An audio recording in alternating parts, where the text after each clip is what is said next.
campaign season is here, and we gotta. They're getting. I guess since Paul doesn't have a record to run on, they're getting desperate. They're already attacking. I guess the only. Because Jordan hasn't pulled papers yet, has he? Or did He pulled papers. Oh, he did, yeah. He pulled papers, but he said that said- he's got to suspend his campaign because he can't talk on WSAR. Okay, well, we don't know if he's going to. So they're already. And Vandell is supposedly pulled papers as well. Yeah, they're already starting. They're already starting with their disinformation because, and they're getting. So their desperation is on full view. Yeah. I got this one yesterday. In case you don't know who that is, that's Mark Monroe Dion. I guess it was on his show, and they have this. I don't do like this stuff. They have commentary and stuff like that. So I don't know the whole. I'm going to check into this, but somebody named Derek Fullo, which could be a phony ID here. Do not vote for hashtag Sam Sutter for mayor. Isn't that the guy who helped New Bedford PD and the city of New Bedford help cover up the slaying of young hashtag Malcolm Garcia, question mark. Now, isn't it amazing that he's already discounted his ability to vote? He's just trying to plant a seed here. Right. But he doesn't even know if that's true. Correct. He frames it in the form of a question, but his heading is don't vote for this guy based on the fact that It might be what I'm saying. it might be true. It's another assumption. Well, another assumption. Well, I started doing a little bit. I haven't had a lot of time to do. And I did something. I looked up the case. This is 2015 now. We're going back. We're going back a ways, almost a decade. So,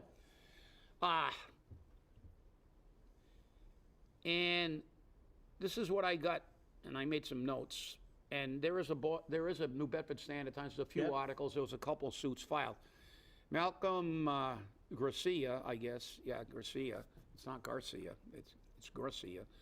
Was a mentally unstable 15-year-old who was shot by police after stabbing Detective Tyson Bonds multiple times. And it was during the spring of 2012, Bill McCauley and Pat Bomberg, who prosecuted the Aaron Hernandez case, so they're pretty decent prosecutors, did a thorough investigation and ruled the shooting be justified. The Boston Globe, which is one of the articles I read, did a major investigative story about it in 2021. And they basically just said, everything was on the up and up. Well, prosecutors prosecute. Right. So these two guys, so obviously Sutter was the DA, obviously, but he didn't even prosecute the case. Right. He gives it to his prosecutors. His prosecutors do their job to prosecute the case. So obviously there was enough evidence, and you can, there's always going to be, well, you shouldn't have, you couldn't have, you did. And there was a civil suit, and I don't think the civil suit played out too well. I'm trying to still get the resolution of the civil suit, and we know that the threshold is much lower on a civil suit. Right. And, but this is the kind of crap they're going to start throwing out now. They're going to go back 15 years. Well, all I found in those years was a lot of articles about how he was cutting crime and lowering gun violence. So, I mean, if we want to compare negatives and positives, this was not a good move, by the way. No, it's not. Especially when Sam has a track record of fighting crime. A stellar track record. A stellar track record, true.